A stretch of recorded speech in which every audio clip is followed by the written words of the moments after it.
What's going on, everybody? Welcome back to another episode of 30 Minutes of Hell. I am your host, Brandon Baker, joined as always by Joey Jackson and Matt Jackson. And the podcast is called 30 Minutes of Hell, but I think we just experienced 40 minutes of it in the worst possible way.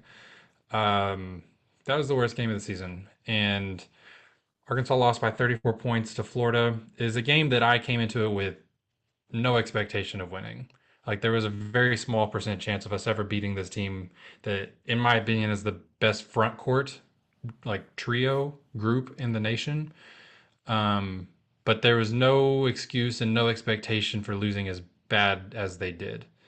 Uh, this is such a hard game to take anything away from. For me, I didn't learn much new about our team. I This reaffirms to me that maybe more than any other team I've watched at Arkansas, this team is so matchup dependent. If you don't play a team that has an elite front court like this, we could probably hang with anybody. But you play a Michigan State or a Duke or Michigan or that has on you, I have no hope that we can hold with a team like that at this point. Our bigs are what they are. There's some talent there, but there's just not enough physicality, enough talent, enough defense to really hang with a team like this. And throw that in with the fact that Florida's guards played very well on their home court. They made a lot of shots. Our guards, it took us way too long to figure out how to score offensively. Dug ourselves a big hole early. Still dealing with some banged up guys like Acuff not playing at 100%. Like there were a lot of factors that went into it. Not enough that I think should have caused a 35-point loss. It's kind of embarrassing to go to that point, even though I expected the loss. I didn't expect it to look like that, and it sucked. Like those are most of my feelings about this game. I don't know what else I can really take away from it. To me, it's not kind of embarrassing. It's fully embarrassing. Like this is probably Florida's biggest win all year. I should have looked at that before coming into this, but I mean, it's definitely their biggest win in SEC play.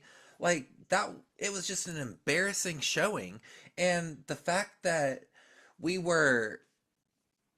I don't even know what the stat was for free throws. We couldn't hit a free throw. Pringle was 0 for 5. Hit a freaking free throw. Like there Yeah. there was just there was so much at this game. Brazil shot the ball 3 times. You are a 5th year senior. You are arguably our third to fourth best player now that Billy's kind of stepped up. Like what are we doing? How do you let yourself get walked over? I understand that the matchup is not in our favor.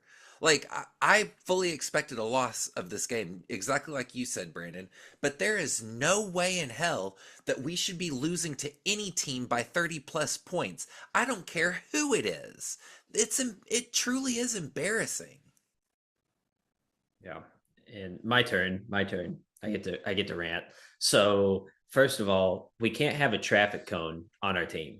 All right? We can't. Pringle. Everyone knows it. Traffic cone. All right? How do you play for a great program and play like this? I don't get it. I don't get it. I know we've seen this almost all year, but this is just absolutely ridiculous. And Malik Ewan, sure, 11 points, but like defensively, how do you just lay down like that? I don't get it. What bothers me so much about this loss, I get that, yeah, sure, most people wrote us off that we were going to lose, but Florida is a beatable team, especially with our talent offensively, but our bigs are so bad. Like it I don't even know if bad is the right word. Uncapable. They are so incapable of competing at a high level, I guess. I mean, Brazil, he has his games. Like I trust him more defensively than I trust Pringle or Ewan at this point, just because of his blocks alone. But they're just not. Our bigs aren't big. Our bigs are not big, and that's our issue. And of course, Acuff being hurt, I wish the dude would just rest. I want him for March. I don't care if we drop 2 seeds. I need our best player 100% healthy or close to it in March. And Billy Richmond, I still love you. I mean, you play your guts out every single game. There's not much more I can say about that. But seriously, this was an abomination. It was bad. It was really Yeah. bad. Yeah. I mean, I have nothing to dispute anything that was talked about. The free throw thing, Joey, I was looking because I was curious because most of it was on Pringle. Even without his misses, that 68% as a team is still below average, still below what we should Horrid. be at. Um, yeah, all in all. And I saw a tweet about this. I wanted to fact check it myself. Pringle's like just his rebound percentage is just unbelievably low even for his standards. Like if you look at just he's played D1 basketball 4 years prior to this year. Those 4 years, I mean, we're looking at 24% defensive rebound percentage, 24%, 22%, 17%. He's down below 13% this year. Like I don't understand what happened to him. Like we thought we were getting a solid quality rebounder and a defensive big man, and in theory that's what it looked like we were getting. And i just I hate it for him. Like I know that he wants to play better too, like because I think he's capable of it. We've seen it 4 years of capable playing basketball at a high level the way that we thought that he was going to this year. And I don't know, there's been talk about maybe he injured his back early in the season and it's thrown off his game or something happened. I don't know, but it's it's it, it's unexplainable. I don't understand how he had this hard of a drop off when he got to town. Um, I mean, some of the rebounds are taken away by Brazil. He's a good rebounder. Ewan's not taking any rebounds away from him. I don't understand. I don't understand how that changed, but it ruined our front court by him not being the player that we thought he could be. Um, but all that being said, I said it from the beginning just now, when March comes around, it's going to be 100% matchup dependent. I mean, this team can make an Elite Eight if you give us the right matchups. Like we could beat teams that don't have a front court like this. This team could lose in the first round if you match us up with a 12 seed that has a dominant 7 footer. Like that's how volatile the team is, in my opinion. And this game, like as much as it sucked, I don't feel like it really taught me anything about our team because I've had that thought of we can't hang with the front court like this, but we can hang with anyone else.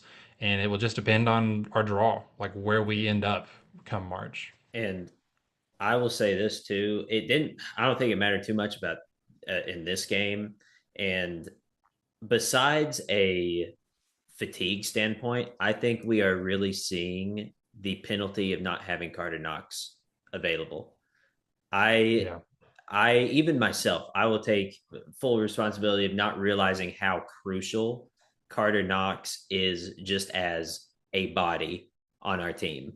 Rebounding without He him, fights. yeah, Yeah. and that's what we need is the effort. We need constant effort right now, and it just seems like we aren't getting it from the guys that we have, other than Richmond, Acuff, and Malik gives effort. It's just chaotic effort.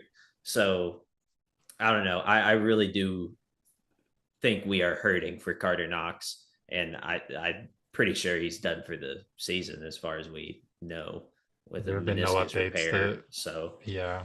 There's been no updates that we've seen about Carter, and I would be so shocked if he came back at this yeah, point. Like I don't he's from a full surgery like that, but yeah. Um, one thing quickly I wanted to bring up, but I don't want to hound on it too long, because I don't know if it was meant in this way, but it really truly rubbed me the wrong way, and it made me so disappointed in the commentating of this game.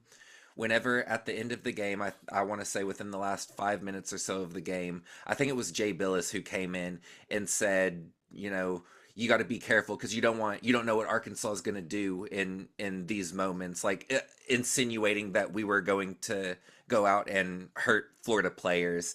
And again, I don't want to say that he meant it in any sort of way, but that is just disrespectful as an expert analyst like that, someone who's been in this business for years, say about a team, especially a Calipari coached basketball team. That just I just felt the need to bring up how angry that comment made me. Cause yeah, like we're playing shitty. Like, excuse my French, but we played horrible. we don't have the type of team that's going to go out and intentionally harm another team, no matter what the game was like. I don't care that it was chippy. We weren't intentionally going out and hurting their guys. To me, that comment is just completely uncalled for from anyone, let alone a professional in this industry. Yeah. Yeah. There was a lot of chatter too about some comments that ESPN put on that came from Boogie pregame, and he came out and addressed those too. I don't know if just to touch on it. I'm sure everybody's probably seen it on social media, but he said something about along the lines of like when he had his surgery, when he had his injury last year, that he realized real quick that they love you 1 minute and hate you the next, and he talked about how people were like all in his corner and showing support when he was playing, and then his phone was radio silent when he got injured. And he came out and specified that that was more about people in his life, and that it wasn't about like Calipari or the Arkansas basketball team or anything like that. And it was kind of thrown up on the screen that way on the ESPN ESPN sure broadcast. framed it like it Yeah. was a team thing. Yep. Yeah, and Boogie came out and said that it definitely wasn't the case that he was trying to make, the point he was making.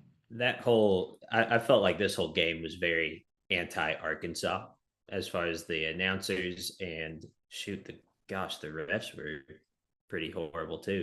But that would have changed anything. I'm not saying at all that would have changed No, anything. it We We would would wouldn't have have have still lost gotten by our butts 18 beat. instead of. it Yeah, wouldn't have but changed it was anything. a very annoying. There were just so many it was just inconsistent officiating. Like I agree, Matt. I don't think that like it would have changed anything, but whenever Pringle gets smacked in the face by an elbow, and then the very next play you turn around and call a flagrant Yeah, on Malik Thomas for something that was inadvertent, that's not proper officiating. yeah. It seemed like and it happened in Alabama, of course, and that one cost us the game. But also, it's just the inconsistencies. The I don't know. It just seems like Cal did something to the refs, the SEC officiating teams, and he needs to apologize. I don't know what is happening, but it just seems like everybody's anti Arkansas. Announcers. I watched half the game with the dang announcers muted because it was better. It was more fun to watch. Was it? No, no. Let me reiterate. It was more not Less even painful. bearable, less painful. Yes, less aggravating. I guess is the right word. All right. Before we move on to a preview, how give me like on a scale of 1 to 10, how concerned are you right now about how Acuff has been playing his last 3 games? Since his 49-point outburst at Alabama, he's played 3 games. He's shooting less than 35% from the field, 25% from three. His scoring is down marginally. He's still averaging like right under 20 points a game. But just the efficiency and consistency has fallen off a cliff. Do you attribute that to these are good defenses that we've been playing? Is it all on his injury? Is it just a slump he'll come back from? Like, where do you fall right now on a worry meter for Acuff? Joe, you want to go? You want me to go first? You go ahead. All right. Well, I mean, I guess it really depends. I'm gonna say if dude doesn't rest, I'm at like an 8 because I can tell that the injury is bothering his style of play. I mean, you got to think you're training your whole life doing this honestly one way, and then you take away a foot, and now you have to do it off of one foot primarily, and your shooting has to be thrown off. Of course, you're not willing to drive and make contact because you don't want to risk hurting it even worse. So, yeah, I'm very, very concerned. I want him to rest, but I do think all of it is due to injury, not just him all of a sudden forgetting how to play basketball as good as he is. I think it is truly he's hurt and he's sore and he's worn out from carrying the majority of the load of this team and injured at that. I just think he hasn't had time to recover. You took the words right out of my mouth, Matt. I was thinking a 7 on my worry scale. There's no need for Acuff to play 34 minutes against Florida. No need whatsoever. That game was over at halftime. Like, I mean, there's no need to sugarcoat it. Darius Acuff does not need to play 34 minutes against that team. He needs the rest, and we talked about it last pod. He's a guy that's not going to come out and say, "Yeah, I need to take this game off." He's going to be out there for his guys, and he's even said in interviews like, "I'm doing this for the team. Like I'm not doing this for me." And we all respect that, we get it, but you also have to take some accountability. Like, this is your team. You have the keys. Like, if you're not playing well, if you're not 100%, we're not going anywhere. It doesn't matter how much you care about the team. Like, if you're not well rested going into March, we're not going to make it anywhere. I do think that the injury is the leading factor of him playing the way that he is. I think it's that, and I think it's fatigue. It's been pretty apparent since that Alabama game when he played 50 minutes. Um, I agree with you, Matt. I think he needs to rest these last couple games. I think he needs a break during the SEC tournament.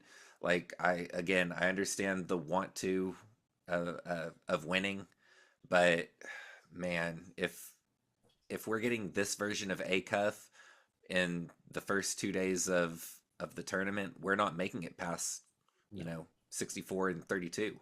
Yeah. Yeah, I before the Florida game, it I know I just said it's hard to take away much from the Florida game. I feel like some of it is just him hitting a slump. I hope. I hope that I obviously the injury is bothering him.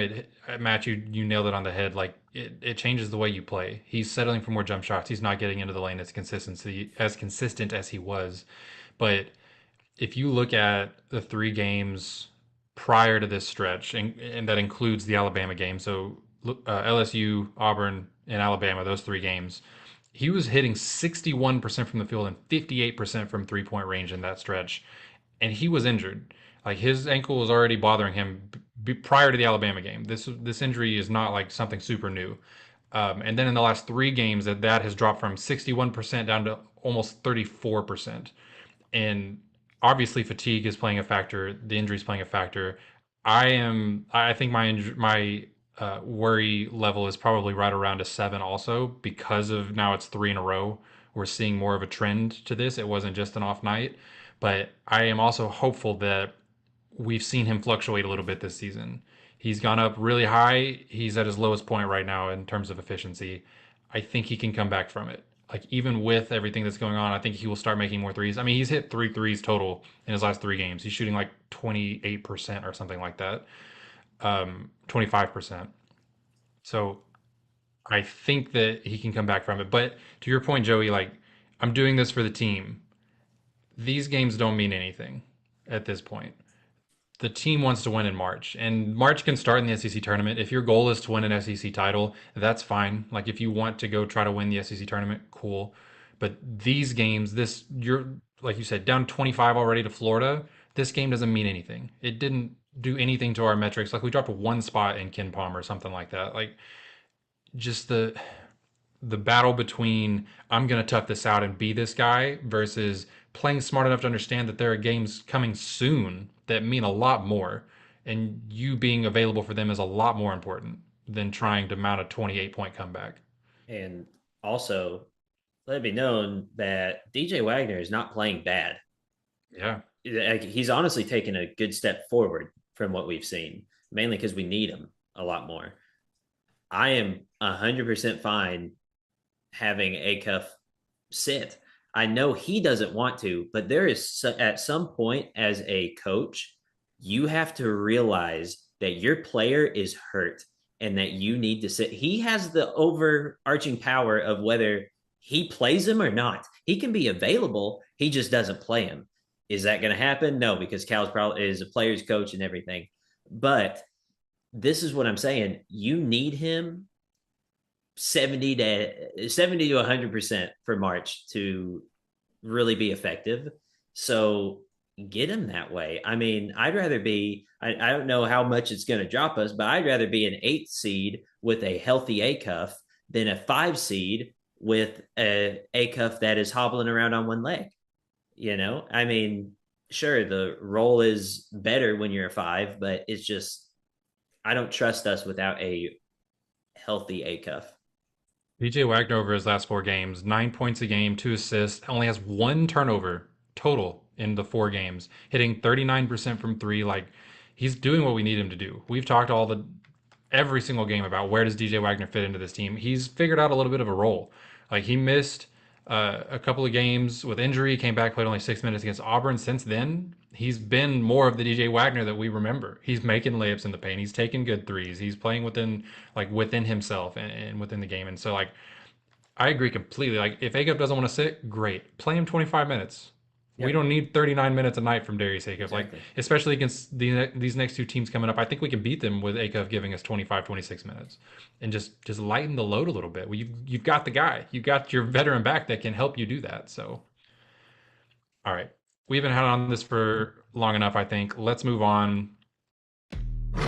As you know by now, we have teamed up with BetMGM again this season. We'll be using BetMGM lines to make all of our picks, and we will have special offers for Field of 68 fans, including same-game parlays, best-in-class live betting, and daily odds boost. If you haven't signed up for BetMGM yet, use bonus code FIELD to get up to a $1,500 first bet offer on your first wager with BetMGM. Here's how it works. You download the BetMGM app, you sign up using bonus code FIELD, you deposit at least $10 and place your first wager on any game, and you receive up to $1,500 in bonus bets if your bet loses. Just make sure you use that bonus code FIELD when you sign up. Make this college basketball season one for the history books. Make it legendary. And don't forget, if you haven't signed up for BetMGM yet, use bonus code FIELD and get your $1,500 first bet offer today. Next game up, Arkansas only has 2 games left to play. This one going to be the last home game, senior night, Wednesday night, 6 p.m. Texas comes to town. Will be the first time that we play Texas this season. Familiar face in Tremont Mark. Somehow this guy is still playing college basketball. It feels like he played for us 4 years ago and he was a senior then. But scoring double digits for the Longhorns, making an impact for them. But it's Dalen Swain is their big, like, their headliner, right? Like, that's a guy I've seen some people comparing him, like, with over the last 5 games how Billy Richmond's been playing. That's kind of how he's been, like, most of the year. Like, he is their guy that is like that, averaging 18 points, 7 rebounds, a big body 6'7" forward. Like, this is exactly the type of guy that I hate that we don't have Carter Knox to throw against for parts of this game, because he's too big bodied for Brazil. He's too quick for Pringle. Like, Knox is the perfect matchup for a guy like this, and it hurts to not have him. So we'll probably see a lot of Billy on Swain. We'll see a lot of Trevor Brazil on Swain. Um, but that's gonna hurt. I feel like I don't feel like we have. This isn't the type of mismatch from a personnel perspective that we're walking into with, like, against Florida. But I do feel like we don't have the perfect guy to neutralize their best player. That being said, Texas is one of the top offenses in the country. They're really bad at defense. Like, we think we're really bad at defense. We are ranked twice as high as they are defensively. So a chance there on our home court to for Acuff to come out of this slump, for Billy to keep his 20-point streak that he's had lately going. Like, we can score the ball on this team. Hopefully, break out of whatever happened against Florida. Don't let it be a hangover. The goal is just going to be to slow them down enough and primarily not get in foul trouble. I was worried about losing guys to foul trouble against Florida because of the way they rebound the ball. Texas ranks, I think it's number 2 in the country in free throw attempt rate, free throw attempts to field goal attempts. Um, and Matt brought a stat to my attention. It's the first time in the history of the world that Matt has, yeah. Oh my God. Who All is this right. guy? All Who is right, this guys. guy? This is Paging Stat Dr. Matt. Matt. Yeah. All right. So their biggest threat, all right, is Voikintitis. I think I said that right. Voikintitis, Vocatitis. Yeah. whatever his name is. He is at the point I sent this text was 9th in the country for free throw attempts. And I think they said he was 2nd in free throw rate. So this guy is going to give us a lot of problems. He's also 7 feet tall, which is like a death sentence to our bigs. So I think I'm more worried about him than anything. 100%. I mean, Nick Pringle, like we need bigs. At this point, we have to play Nick Pringle. He may not play more than 15 minutes in this game because he may foul out in 15 minutes. Like that's my genuine concern is that we're gonna have Brazil and Ewan fighting to stay on the court with foul trouble to guard these guys and keep them off the free throw line. Like that's concern number one for me. Look out for Slavic. I'm telling you, at this point, why not play the dude? Dude's big. I mean, what can you lose? You pull out Pringle, who has been giving you laps, and then you put in Cardio. another guy that may do laps, but he's bigger. I don't know. I'm sad about our bigs. Talk a lot of trash about them, but it's just from pain, honestly. Jordan Pope, the last guy to call out here in the top little quartet for the Longhorns, another double-digit scorer. One of their biggest threats from the perimeter. He's averaging like 6 attempts per game and hitting at a pretty high rate. Those are the top four names to watch out for. Like I said, I feel like this is a good offensive team. A lot of it comes from the free throw line. They have a very high free throw rate. I am hoping that Arkansas can break out of whatever happened against Florida and put the ball in the basket. And we see a little bit more efficiency. We see Acuff bounce back a little bit. Um, I think we should be able to handle them at home, even with them being a top tier offense like they are. Joey, you've been kind of quiet in this preview. What do you feel about this game? I'm I'm not super concerned. I feel like Texas is a better team than what they've shown this season, and I worry that they're able to pop off at a moment's notice. I'm really interested in the Tremont Mark matchup. I feel like that's going to be a Malik Thomas matchup, and I don't know. I don't know what to expect there. Um, and you already said it, Brandon. Dalen Swain. That's gonna be Billy's gonna have his number all night. Like we're not. Brazil's not going to be able to match up against that. That's going to be a Billy matchup. I'm. I don't want to let Florida get me down because I understand the narrative there, but man, it is just hard to feel confident in a team that just got the belt 34 times. Like I It don't is. know, It is. man. It's one loss in the column, man. It's one loss. You start 0-0. Yep. Yeah. That's how they. I mean, that's how they have to look at it. That's how I'm choosing to look at it myself. We're in the point of the season now where 2 games left. We talked about how these games don't matter as much. The implications now are you lose either of these last 2 games, you probably drop a seed line. Not the end of the world, whatever. But like that's like these are need to wins to be where we want to be come tournament time. Like I think we'd have to probably win the SEC tournament to move up a seed line. I think that's a kind of a far cry at this point, but to stay where we want to be, and I say where we want to be. I've seen some people make arguments that like the 5-12 matchup is a notoriously like historically big upset matchup because a lot of those 12 seeds are conference winners from mid majors, and maybe a 6-13 may bode well for us. Maybe it provides a better path in the tournament. You can't be playing that game now because you have no idea which 13 seed you'll be matched up with, which 1 seed you'll be matched up with. But I'm just saying, maybe it's not the Hey, end of the world if we could go from a be 5 to a could be 6. UCA. Could be UCA. Listen, shout out the other Arkansas colleges. Come on now. Listen, Matt, you need to start your own podcast for the Bears if you don't stop bringing them up. All right. I know vibes are a little low after the last game, but I still need a score prediction. How do we feel about this game against Texas on our home court? I think we're definitely winning it. I'm gonna say score prediction. I'm gonna say that.